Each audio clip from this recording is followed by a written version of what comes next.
Welcome to Spirit, Spells and Magic. Today we are looking at New Moon Ritual. What is the new moon? Well, the new moon is the beginning of the new lunar cycle.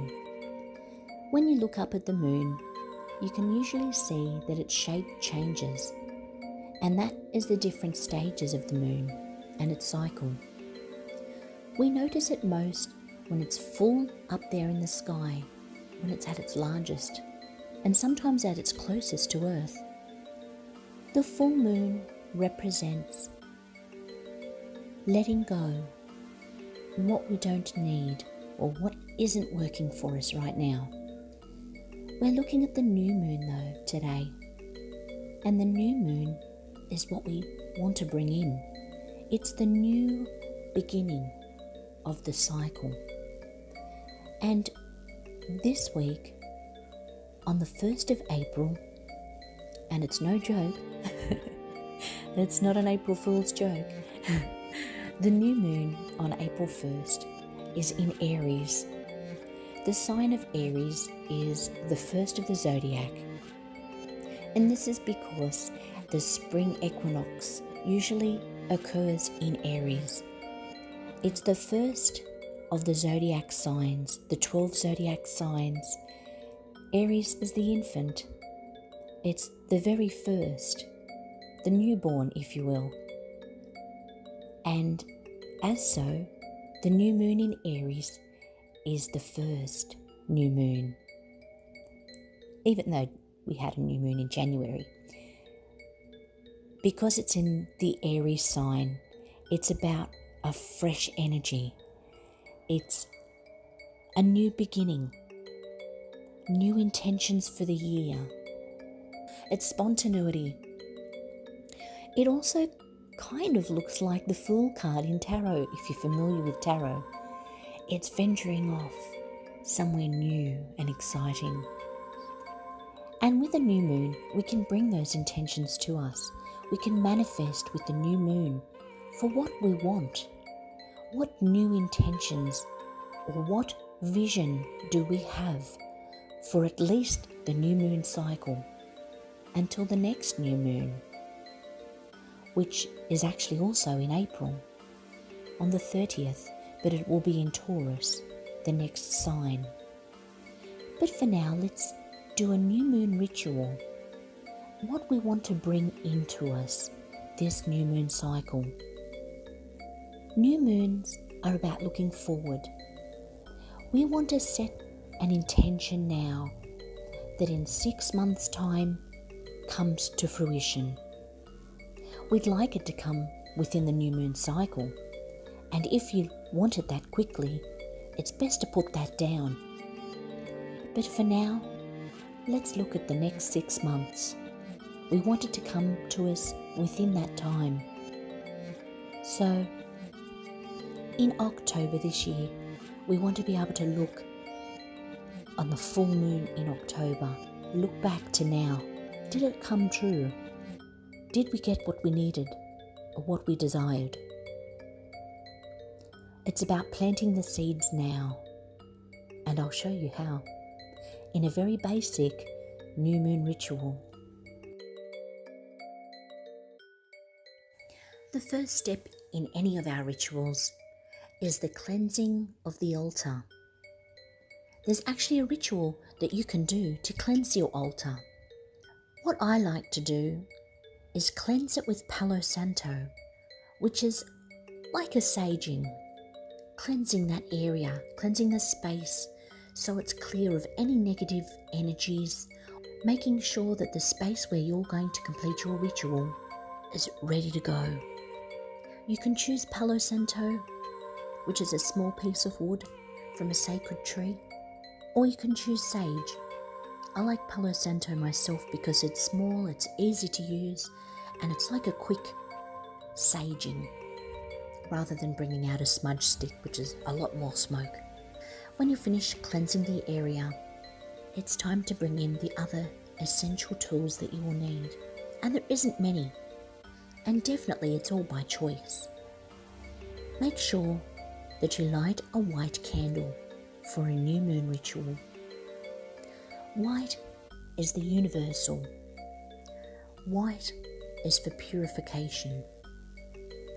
White is good for any ritual and any intention, and we'll go over candles in another episode.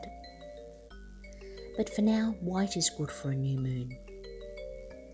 You want to get some paper and a pen and ensure that you have a bowl, a ceramic bowl or metal bowl, so as you can put your Palo Santo in, just in case it's still smoking, as well as when we light up our paper and burn our intentions later, it's somewhere that you can safely put that paper as it burns.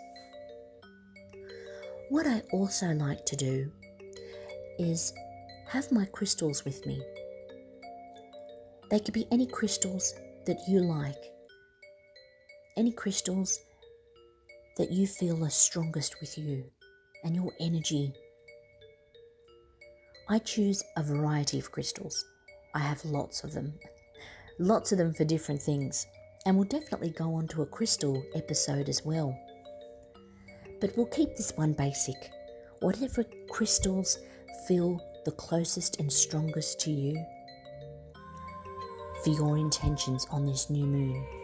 You can lay them out on the table, making sure they're not going to roll off or anything like that. I like to have a velvet cloth on the table. It kind of helps grip everything. It's not slipping and sliding around. But as you can see, I've got a varied amount of crystals, and you can have as many as or as little as you want. But having them with you helps and aids in bringing those intentions and manifesting what you want. From here, we start writing down what it is that we want to bring in. Myself personally, I start with Dear New Moon and thanking as well, being grateful for everything that you have and possibly everything that came to fruition from your last new moon ritual. But staying grateful for everything that you have is key to staying in that mindset, that positive, thankful mindset. From that mindset, you will find it so much easier to manifest your dreams and desires. And as the law of attraction tells us, Esther and Abraham Hicks, it tells us to imagine that we already have what we desire. Live as though we've got it already, in that happy, thankful, grateful mindset. And it comes to us because we're in the right mind for receiving it. In the new moon, we want to feel as though we've already got what we're after. If it's peace of mind that you're after, things have been stressful and a struggle, feel internally, in your mind and in your heart, as though you're already peaceful. Put a smile on your face. Feel that peace that you're after already, and you'll find that in no time you're already feeling it and living it. It's the same with relationships, close people that we want in our lives. We've got to imagine that they're already there. Talk to them even. I talk to people all the time, my ancestors who have crossed over. But definitely talk as if those people are already in your life. I know it sounds crazy, but it will bring them to you. And with abundance and finances and money, feel as though you're already rich, that you already have all you desire, that your bank account is bursting with money. And it will come to you if you're in that positive mindset. When you've finished writing all of the intentions that you want to bring in, what you want to manifest in this new moon, take your paper fold it a few times to make sure it's a bit smaller, and then light it with the candle. Make sure not to burn yourself and keep yourself safe at all times. Ensure that you've got an aired out space so your smoke alarms don't go off in a frenzy. And also make sure that you've got your bowl handy, so as once that paper is alight, pop it in that bowl, and it should contain it within. Once the fire has burned out, your note is completely immersed and now results in ash. You've burnt your intentions. You can cast away the ash as it's no longer needed. Clear the space. Blow out your candle. There's actually a little bit of confusion around whether or not to keep a candle burning. Definitely, if you can, it is good to have a small candle and keep it burning all the way down. If, like myself, you've got a pillar candle, you do have to blow it out. It'll take you 2,000 years for that thing to burn down, and it's just not safe. But if you've got like a little birthday candle that you happen to find one that's white, it's really good to have it burn all the way down. It helps verify your intention. If, like me, you've got a candle you need to blow out, safely blow it out once you've finished your ritual. And ensure that you don't spill that hot wax that's inside. And now it is complete. We pack away all of our crystals that have helped us bring in this intention. It's also good to do it on the day of the new moon. I should have mentioned that earlier. Have it on the day of the new moon, when it's a new moon for you, whether you're in the northern or southern hemisphere. And I like to do it at night.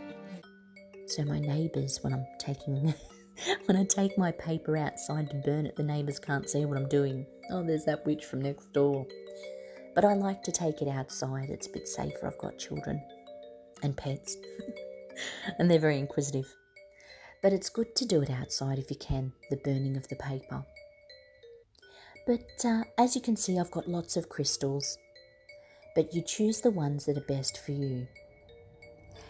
And I will have a lot more of these rituals to come, including the full moon, which will be very soon in 2 weeks. I'm also going to have a lot more rituals, including abundance, protection, and lots of others. Be sure to like, subscribe and share, and hit that notification bell so you're aware when I'm posting more rituals. Thank you for watching. Namaste.